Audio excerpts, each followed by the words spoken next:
Hello everyone and welcome back to Hello Adhyapak. Today we are going to talk about half yearly examination sample paper for science class 7. So this question paper will be of 60 marks and the duration of the paper will be 2 hours and 30 minutes. So it will be divided into 5 sections. Section A में 10 questions होंगे जो 1 marks के होंगे. Section B will have 6 questions, 2 marks each. Section C will have 4 questions of 3 marks. Section D will have 4 questions of 4 marks and Section E will have 2 questions of 5 marks each. There will be some CCT based questions also. तो चलिए start करते हैं. Section A, there will be some MCQs. First one is which one of the following represents a group of autotrophs. Autotrophs क्या होते हैं? जो खुद अपना खाना बनाते हैं. तो algae, spinach, tomato, banana ये सब अपना बनाते हैं. Algae ये प्लांट है, this is actually carnivorous plant, तो ये वाला ऑप्शन नहीं आएगा. स्पिनच, मशरूम, टोमेटो, यीस्ट ये भी नहीं है. None of that also. That means A is the correct answer. Second is the green pigment that is present in leaves, जिससे वो खाना बनाने की यूज करते हैं जिसके लिए. तो हेमोग्लोबिन ह्यूमन बॉडी में मिलता है, ब्लड में. Albumin, chlorophyll. So chlorophyll is the correct answer. Third is the inner lining of stomach. Stomach के अंदर क्या है? पहले तो बात ये कि आपको याद रखना है कि स्टोमक में HCl मौजूद होता है, तो वहीं से सारी कहानी शुरू होती है. तो this one is of no use. यहाँ पे है म्यूकस, हाइड्रोक्लोरिक एसिड और डाइजेस्टिव जूस. तो B is the correct answer. Mucus मिलेगा, HCl यानी हाइड्रोक्लोरिक एसिड मिलेगा और डाइजेस्टिव जूसेस मिलेंगे. Fourth one is where does the digestion gets completed. Digestion कहाँ पर पूरा होता है? It gets completed in small intestine. Fifth is the process by which water gets boiled. क्या वो कंडक्शन होता है, कन्वेक्शन होता है या रेडिएशन होता है? It is actually convection. Sixth is 1 liter of water at 20 degrees Celsius is mixed with 1 liter of water at 40. दो पानी को मिक्स किया है, एक 20 डिग्री सेल्सियस है, एक 40 डिग्री सेल्सियस है. The temperature of the mixture वो कितना होगा? तो 20 और 40 के बीच में ही होगा वो. तो that will be between 20 degree Celsius and 40 degree Celsius. Seventh is calamine is applied on ant bite. जब कोई चींटी काटती है तो उसके ऊपर कैलामाइन क्यों लगाते हैं हम? तो एंट बाइट से हमें मिलता है एसिड, तो उस एसिड को न्यूट्रलाइज करने के लिए हमें बेस चाहिए.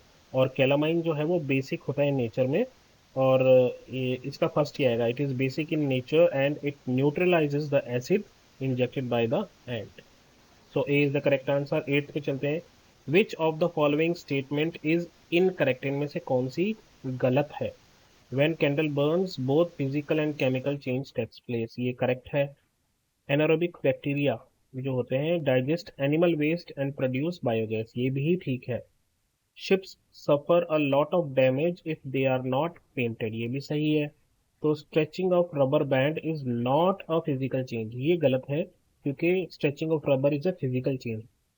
क्योंकि जब आप रबर को वापस छोड़ दोगे तो वो अपनी ओरिजिनल पोजीशन में आ जाएगा. So this one is the correct option. In cockroach there are small openings on the sides of its body. उसकी बॉडी के साइड में जो ओपनिंग्स होती है उसको क्या बोलते हैं हम? They are called as spiracles. 10th is yeast is used in wine. Yeast जो है वाइन और बियर इंडस्ट्री में यूज होती है. क्यों? क्योंकि वो एरोबिकली प्रोड्यूस करती है ऑक्सीजन, एनारोबिकली प्रोड्यूस करती है अल्कोहल, एरोबिकली प्रोड्यूस करती है अल्कोहल, एनारोबिकली प्रोड्यूस करती है कार्बन डाइऑक्साइड. तो इसका कारण ये है कि वो एनारोबिकली जो है अल्कोहल को प्रोड्यूस करती है, इसलिए यीस्ट जो है वो वाइन और बियर इंडस्ट्री में यूज होती है. बढ़ते हैं सेक्शन बी की तरफ. यहाँ पर 2 मार्क्स वाले क्वेश्चन मिलेंगे आपको. First one is what is an insectivorous plant. एक ऐसा प्लांट जो इंसेक्ट्स को ट्रैप करके उनसे अपना खाना लेता है, न्यूट्रिएंट लेता है, उसको इंसेक्टिवोरस प्लांट कहते हैं. मैं इसका आंसर आपको लिख के देता हूँ. तो इस तरह से आप आंसर लिख सकते हो. An insectivorous plant is a plant that derives nutrients by trapping and consuming insects and other small organisms. 12th question है why do the people of hot climate are advised to paint white color on the outer wall of their houses. जहाँ पर गर्मी ज़्यादा पड़ती है वहाँ के लोग अपने घर की दीवारों पर, बाहरी दीवारों पर व्हाइट कलर का पेंट क्यों लगाते हैं? ऐसा इसलिए क्योंकि व्हाइट कलर जो है वो बहुत ही जबरदस्त रिफ्लेक्टर है हीट का. तो हीट जो है एब्जॉर्ब नहीं होती दीवारों में उतनी अगर कोई काला पेंट लगा देंगे तो बहुत ज़्यादा हीट एब्जॉर्ब हो जाएगी, और अगर दीवारों में हीट आ जाएगी तो फिर गर्मी बढ़ जाएगी। तो गर्मी से बचने के लिए लोग जो है वाइट कलर को यूज करते हैं। यहाँ पर आप लिख सकते हैं white paint reflect sunlight helping to keep the house cooler by reducing heat absorption. Short and sweet. 13th is name the parts of the alimentary canal where water gets absorbed from undigested food and bile juice is produced. तो water जो है absorb होता है undigested food से, वो है large intestine, और bile juice जो है वो प्रोड्यूस होता है लीवर से। तो यहाँ पर आप लिख सकते हैं लार्ज इंटेस्टाइन और यहाँ लिख सकते हैं लीवर। 14th क्वेश्चन देखते क्या है। Shweta took a little sodium hydroxide in a beaker, उसने बीकर में सोडियम हाइड्रोक्साइड लिया। याद रखना सोडियम हाइड्रोक्साइड जो है वो एक बेस है। And dipped a red litmus paper into it. She observed red litmus paper turned blue. She took dilute hydrochloric acid in the same beaker and dipped blue litmus paper into it. What is the color change and why? Define the process. तो अब उसने क्या किया है, एक test tube में, एक beaker में उसने हाइड्रोक्लोरिक एसिड लिया है, एसिड है ये, और उसमें उसने ब्लू लिटमस पेपर डाला है। तो क्या कलर चेंज होगा? तो जो ब्लू लिटमस पेपर है वो रेड में चेंज हो जाएगा। क्यों हो जाएगा? क्योंकि उस बीकर में ऑलरेडी एसिड है, और जब हमने ब्लू लिटमस पेपर डाला तो वहां पर न्यूट्रलाइजेशन रिएक्शन हुई, जिसकी वजह से क्या हुआ, ब्लू लिटमस पेपर जो है वो रेड में बदल गया। तो आप आंसर में लिखेंगे when Shweta dipped a blue litmus paper into dilute hydrochloric acid it turns red, वो रेड हो गया। This process is called neutralisation. क्यों? क्योंकि जब एसिड और बेस रिएक्ट करता है to form water and salt, it is called neutralisation reaction. आगे बढ़ते हैं 15th क्वेश्चन की तरफ। Differentiate between acids and bases, आपको इनको डिफरेंशिएट। तो एसिड जो है उनका टेस्ट सावर होता है ना, ये खट्टे होते हैं। Turns blue litmus red, blue litmus को ये रेड में बदल देते हैं, और इनका पीएच जो है वो 7 से कम होता है, इसलिए ये एसिड होते हैं। बेसिस जो है उनका टेस्ट बिटर होता है, यानी कि कड़वा, ये रेड लिटमस को ब्लू में बदल देते हैं, और इनका पीएच जो है वो 7 से ज्यादा होता है। 16th क्वेश्चन की तरफ बढ़ते हैं। Why do we sneeze when we inhale a lot of dust laden air? तो स्नीजिंग जो है वो एक रिफ्लेक्स एक्शन है। जैसे ही डस्ट वगैरह हमारी नाक में जाता है तो वो रेस्पिरेटरी सिस्टम में ना जाए, इसलिए जो ये स्नीजिंग है ये बॉडी का एक रिफ्लेक्स एक्शन है। इसके आंसर में आप लिख सकते हो sneezing is a reflex action to expel, expel मतलब बाहर निकालना, dust and irritants from nasal passage. Irritants क्या होते हैं? वो चीज़ें जो इरिटेट करती है, जिसकी वजह से फिर हमें और ज़्यादा छींकें आती है। From the nasal passage to protect the respiratory system. आगे बढ़ते हैं सेक्शन सी की तरफ। ये 3 मार्क्स वाले क्वेश्चंस हैं। यहाँ पर आपको फर्स्ट जो 17th क्वेश्चन है वो है why is the sun regarded as the ultimate source of energy for all living organisms? सवाल ये है कि जो सन है वो अल्टीमेट सोर्स क्यों है एनर्जी का। तो इसका कारण ये है कि सन से जो हमें सनलाइट मिलती है, उस सनलाइट का यूज करके प्लांट्स जो है, ऑटोट्रॉफ्स जो है, वो अपने लिए खाना बनाते हैं और एनर्जी क्रिएट करते हैं, और फिर ये एनर्जी जो है फूड चेन के थ्रू बाकी सभी एनिमल्स तक पहुंचती है। प्लांट्स को एनिमल्स खाते हैं, फिर उन एनिमल्स को दूसरे एनिमल्स खाते हैं। तो इस तरीके से ये सन जो है वो अल्टीमेट सोर्स है एनर्जी का। तो आंसर ऐसे लिखिए the sun provides energy through sunlight which plants use to make food via photosynthesis. Photosynthesis का यूज करके वो प्लांट्स बनाते खाना। This energy is transfer to other organism through food chains. 18th question है you are provided with 3 test tube A B C, ऐसे ये 3 है। यहाँ पर सोल्यूशन ऑफ टार्टारिक एसिड है ए वाली में, सोप का सोल्यूशन है बी में, और प्योर वाटर है सी में।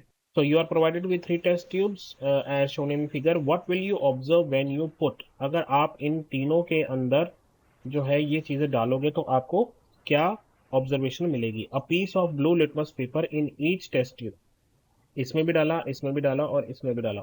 तीनों में ब्लू लिटमस पेपर अगर डालेंगे तो क्या रिएक्शन आएगा? तो ब्लू लिटमस जो है, अगर आप उसको एसिडिक सॉल्यूशन में डालोगे यहाँ पर टेस्ट ट्यूब ए में, तो वो ब्लू को रेड कर देगा। अब ब्लू को इसमें डालोगे कोई रिएक्शन नहीं होगा, ब्लू को इसमें डालोगे तो कोई रिएक्शन नहीं होगा, क्योंकि सिर्फ एसिड ही बेस के साथ रिएक्ट करते हैं। बेस और बेस रिएक्ट नहीं करेंगे, बेस और पानी रिएक्ट नहीं करेगा। बी है a piece of red litmus डालोगे, जब रेड लिटमस डालोगे तो एसिड वाला कोई रिएक्ट नहीं करेगा, लेकिन जैसे ही बेस में डालोगे तो रेड लिटमस किस में बदल जाएगा पेपर? वो बदल जाएगा ब्लू लिटमस में, और इसमें कोई रिएक्शन नहीं होगा। A few drops of phenolphthalein solution to each test tube. तो फिनोल्फथालीन वाटर के साथ कोई रिएक्ट नहीं करेगा, और एसिड के साथ भी कोई रिएक्ट नहीं करेगा, लेकिन जैसे ही वो उसे बेस में डालेंगे आप तो वो पिंक कलर छोड़ देगा, इट टर्न्स पिंक। तो ये तीन चीजें जब आप डालोगे तो इस तरीके से तीनों में जो है ऑब्जर्वेशन आएगी। इस तरह सॉल्यूशन लिख लेंगे आप। बढ़ते हैं 19th क्वेश्चन की तरफ। Classify the following process into physical और chemical changes. The beating of aluminium metal to make aluminium foil. तो ये एक फिजिकल चेंज है, क्योंकि हम एल्यूमिनियम फॉयल को वापस से जो है उसको मेल्ट करके और दूसरी फॉर्म दूसरी शेप में ला सकते हैं, ओरिजिनल शेप में ला सकते हैं। तो this is physical change. Digestion of food, ये एक केमिकल चेंज है, क्योंकि इसमें खाना जो है शुरुआत में और एंड में दोनों की जो कंपोजिशन है वही चेंज हो जाती है। तीसरा है cutting of a log of would into pieces. अब आप लोग ये सोचेंगे कि एक बड़ी जो लकड़ी है उसके छोटे छोटे टुकड़े कर दिए, तो ये तो केमिकल चेंज होना चाहिए, बट एक्चुअली ये केमिकल चेंज नहीं है। केमिकल चेंज, कोई भी चेंज केमिकल तब होता है जब या तो उसकी केमिकल कंपोजिशन बदल जाए, उसका मॉलिक्यूलर स्ट्रक्चर जो है वो बदल जाए। लेकिन आपने क्या किया है, बड़ी एक लकड़ी को छोटे छोटे पीसेस में बदला है, तो ना तो उसमें कोई केमिकल चेंज आया है, ना ही उसमें कोई जो है मॉलिक्यूलर स्ट्रक्चर में कोई डिफरेंस आया है। बढ़ते हैं नेक्स्ट क्वेश्चन की तरफ, जो कि 20th क्वेश्चन है। Take 3 test tube, 3 test tube लीजिए, fill 3/4 of each with water, उसमें 75% पानी भर लीजिए। Label them as A B C. Keep a snail in test tube A, a water plant in test tube B, and snail and plant both in test tube C. ठीक है। Which test tube would have the highest concentration of carbon dioxide. तीनों में से हमें बताना है सबसे ज्यादा कार्बन डाइऑक्साइड किसमें होगी। पहले में क्या है, पहले में है हमारे पास एक स्नेल, दूसरे में है एक प्लांट। प्लांट क्या करता है, कार्बन डाइऑक्साइड लेता है और ऑक्सीजन छोड़ता है, तो इसमें तो कार्बन डाइऑक्साइड ज्यादा हो नहीं सकती। तीसरे में क्या है, स्नेल और प्लांट दोनों है, तो स्नेल कार्बन डाइऑक्साइड छोड़ेगा और प्लांट कार्बन डाइऑक्साइड ले लेगा। तो इसका मतलब ये है कि जो टेस्ट ट्यूब ए है जिसमें स्नेल है, उसी में सबसे ज्यादा कंसंट्रेशन होगी कार्बन डाइऑक्साइड की, क्योंकि वो सिर्फ कार्बन डाइऑक्साइड छोड़ेगा, वहां कार्बन डाइऑक्साइड का यूज करने वाला कोई नहीं है। तो यहाँ पर आप लिख सकते हैं test tube A with a snail will have the highest concentration of carbon dioxide due to respiration by the snail. Section D की तरफ चलते हैं। यहाँ पर सीसीटी बेस्ड क्वेश्चंस हैं आपको। The stomach is a thick walled bag. यहाँ पर क्या है, एक पैराग्राफ आपको मिलेगा, उसको आपको रीड करना है, समझना है, और फिर क्रिटिकल थिंकिंग के बेस पे आपको क्वेश्चंस के जो है आंसर्स देने हैं। The stomach is a thick walled bag, it shape is like a flattened J, जैसे एक जे है उसको फ्लैट कर दिया गया है।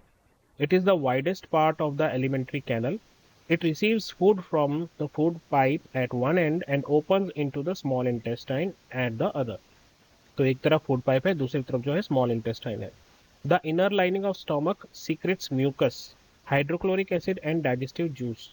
The mucus protects the lining of the stomach. Mucus क्या काम करता है, जो अंदर की जो स्टोमक की अंदर की जो लाइनिंग है उसको बचा कर रखता है एसिड्स वगैरह से, बाकी सभी चीजों से।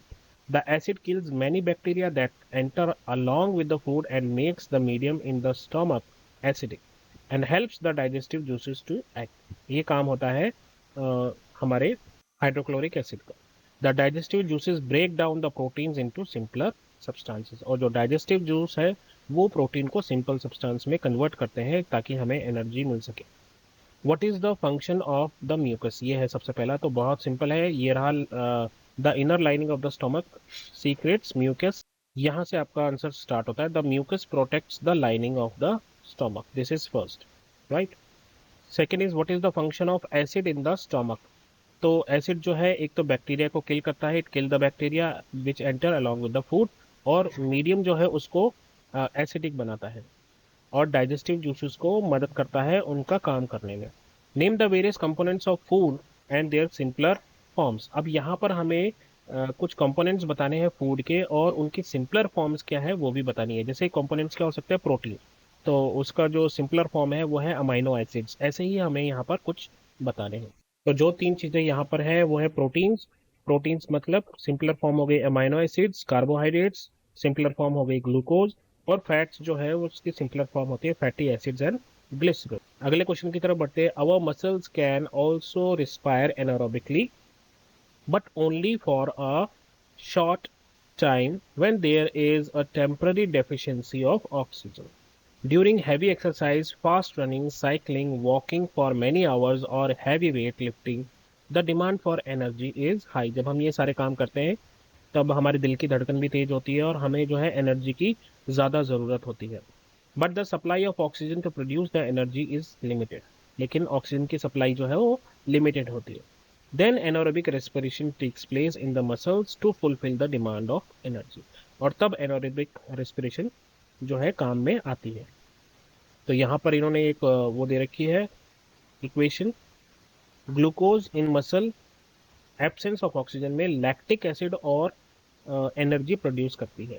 आपको ध्यान दिया होगा आपने, कई बार हमारी जो है मसल्स में क्रैम्प आ जाते हैं, जिसको कुछ लोग बाइटा भी बोलते हैं, बाइटा आ गया है ना, क्रैम्प्स आ गए। तो वो क्रैम्प्स तभी आते हैं जब उस पर्टिकुलर पोजीशन पे लैक्टिक एसिड जमा होने लग जाता है। तो उस लैक्टिक एसिड को खत्म करने के लिए हमें वापस से तेज तेज सांस लेनी पड़ती है। Okay, back to your question paper. The cramps occur when the muscle cell respires anaerobically, ये आ गई वही बात। The partial breakdown of glucose produces lactic acid. The accumulation of lactic acid causes muscle cramps. We get relief from cramps after a hot water bath or a massage. लेकिन मैंने ये देखा है पर्सनल एक्सपीरियंस से कि अगर आप बहुत तेज तेज सांस लेने लग जाओ और ऑक्सीजन की सप्लाई पूरी हो जाएगी तो वहाँ पर लैक्टिक एसिड थोड़ा बहुत कम हो जाता है। हॉट वाटर बाथ और massage improves circulation of blood. As a result, the supply of oxygen to the muscle cells increases. The increase in the supply of oxygen result in the complete breakdown of lactic acid into carbon dioxide and water. Okay, now there are some questions. First one is, when do our muscles respire anaerobically? हमारे muscles anaerobically respire कब करते हैं? तो जब भी ये रहा when there is a when there is a temporary deficiency of oxygen, उस वक्त हमारे मसल जो है वो रेस्पायर करते हैं anaerobically. What are the causes of muscles cramp? तो लैक्टिक एसिड जो है वो मेन कॉज है मसल्स क्रैम्प का, और ये the accumulation of lactic acid causes muscle cramps, ये आप यहाँ लिख दोगे।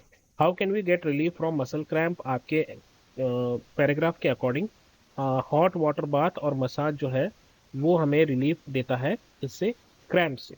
Fourth is, how can the complete break down of lactic acid occur? तो जब इंक्रीज होगी सप्लाई ऑफ ऑक्सीजन, राइट, तो कंप्लीट ब्रेक डाउन हो जाएगा लैक्टिक एसिड इनका कार्बन डाइऑक्साइड में। तो ये आपको यहाँ पर लिखना है। आई एम श्योर आप ये खुद ही लिख पाओगे, इनके आंसर्स लिखने की जरूरत नहीं है मुझे। 23rd की तरफ चलेंगे। Study the following types of changes. Manure is obtained when the animal and plants waste are dumped by farmers in open pit and leave it for days. Manure क्या होता है? खाद, नेचुरल खाद। The waste starts to decompose by the action of certain microorganisms. This process is called decomposition. Decomposition एक ऐसा process है जिसमें जो वेस्ट हमने इकट्ठा किया एनिमल और प्लांट्स का, उसके ऊपर कुछ माइक्रो ऑर्गेनिजम्स जो है वो एक्ट करते हैं और फाइनली जो है हमें डिकम्पोज्ड ऑर्गेनिक मैटर मिलता है जिसको हम मैन्योर कहते हैं। When vinegar is made to react with baking soda, a gas is formed. This gas turns lime water milky because calcium carbonate is formed. अब विनेगर जो है अगर आप उसको बेकिंग सोडा के साथ रिएक्ट करोगे तो एक गैस बनेगी, और ये जो गैस है ये लाइम वाटर को मिल्की कर देती है क्योंकि वहाँ पर कैल्शियम कार्बोनेट बन रहा है। अब इन दोनों पैराग्राफ्स के बेस पे हमें कुछ क्वेश्चंस मिल रहे हैं, आइए उनके आंसर्स ढूंढते हैं। What kind of change occurs when manure is formed? Give the reason for your answer. Chemical change है या फिजिकल चेंज है, ये हमें बताना है। तो यहाँ आप लिख सकते हो, when manure is formed it is a chemical change as microorganisms break down the organic matter. Second है, why does the lime water turns milky? अब जो लाइम वाटर था वो मिल्की क्यों हुआ? हमें ये तो पता है कि वहां पर जो है कैल्शियम कार्बोनेट कैल्शियम कार्बोनेट बना, लेकिन वो गैस कौन सी थी जो वहां पर प्रोड्यूस हुई जिसने इस लाइम वाटर को मिल्की किया? वो गैस है कार्बन डाइऑक्साइड गैस। तो कार्बन डाइऑक्साइड गैस की वजह से लाइम वाटर जो है वो मिल्की होता है। तो यहाँ लिख लेंगे आप, lime water turns milky because the formation of calcium carbonate when carbon dioxide is pass through it. और what kind of change takes place? कौन सा चेंज है? ये भी एक केमिकल चेंज है। आगे बढ़ेंगे। 24th, plant synthesise carbohydrates through the process of photosynthesis. तो प्लांट जो है कार्बोहाइड्रेट्स जो है वो बनाते हैं फोटोसिंथेसिस के through. The carbohydrates are made of carbon, hydrogen and oxygen.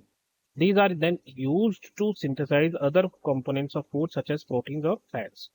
But proteins are nitrogenous substance which contains nitrogen. Protein में क्या है? नाइट्रोजन है। Nitrogen is present in abundance in gaseous form in the air, और nitrogen हमें मालूम है सबसे ज्यादा गैस अगर कोई प्रेजेंट है हमारे एनवायरनमेंट में, that is nitrogen. However plants cannot absorb nitrogen in this form, और नाइट्रोजन जो है डायरेक्टली प्लांट जो है नहीं ले सकते हैं एयर से. Soil has certain bacteria that convert gaseous nitrogen into usable form and release it into the soil. अब कुछ बैक्टीरिया है जो प्लांट्स के अंदर रहते हैं, नॉर्मली रूट्स में रहते हैं ये, ठीक है. ये क्या करते हैं, उस एयर वाली नाइट्रोजन को लेकर और इस तरीके से नाइट्रोजन को कन्वर्ट करते हैं कि प्लांट जो है उनको यूज कर पाए. They are absorbed by the plants along with water. Also, you might have seen farmers adding fertilizers rich in nitrogen to the soil. और यही कारण है कि जो फार्मर्स है वो भी नाइट्रोजन वाले फर्टिलाइजर्स को मिक्स करते हैं. In this way the plants fulfil there requirements of nitrogen along with the other constituents. Plants can then synthesize proteins and vitamins besides leaves. Photosynthesis also takes place in other green plants of the plant in green stems and green branches. तो ऐसा नहीं है कि photosynthesis जो है वो सिर्फ leaves में ही होती है. कुछ प्लांट्स ऐसे होते हैं जहां पर वो या तो स्टेम्स में होगी या ब्रांचेस में भी पॉसिबल है. The desert plants have scale और spine like leaves to reduce loss of water by transpiration. जैसे एक कैक्टस है हमारा डेजर्ट प्लांट, उसमें आपने देखा होगा पत्तियां नहीं होती है ना. तो वहां पर क्या होता है, वहां पर उसके कांटे हुए निकले हुए होते हैं. वो कांटे इसलिए निकले हुए हैं ताकि जो आपकी लीव्स है वो पानी ट्रांसपायरेशन ना हो. ट्रांसपायरेशन क्या होता है, पानी का जो है loss of water from the body is called transpiration. तो अगर वहां पर पहले ही पानी नहीं है, अगर वहां पर वो लीव्स जो है अगर पत्तियां होंगी तो वो पानी ज्यादा लॉस हो जाएगा आपका प्लांट से. उस चीज को बचाने के लिए उन्होंने लीव्स की जगह अपने कांटे निकाल रखे हैं. These plants have green stems which carry out photosynthesis. अब प्लांट्स के पास क्योंकि पत्तियां नहीं है, लीव्स नहीं है, तो फोटोसिंथेसिस कौन करेगा, तो वो काम जो है फिर आपकी ग्रीन स्टेम्स करती है. Now there are some questions. Which components are carbohydrate made up of. तो कार्बोहाइड्रेट किससे बना है, it is made of carbon, hydrogen and oxygen. Second है, which component of food contains nitrogenous substance, nitrogen. तो ये रहा, जो प्रोटीन्स है वो नाइट्रोजनस होते हैं, इसका मतलब है वो नाइट्रोजन उनके अंदर मौजूद होता है. Third is which organism convert gaseous nitrogen into usable form. अब आपके पैराग्राफ के हिसाब से तो यहाँ पर तो इन्होंने लिख रखा है सर्टेन बैक्टीरिया. ये देखो, ये रहा certain bacteria that converts gaseous nitrogen into usable form. अगर आप नाम चाहते हो तो एक बैक्टीरिया होता है राइजोबियम.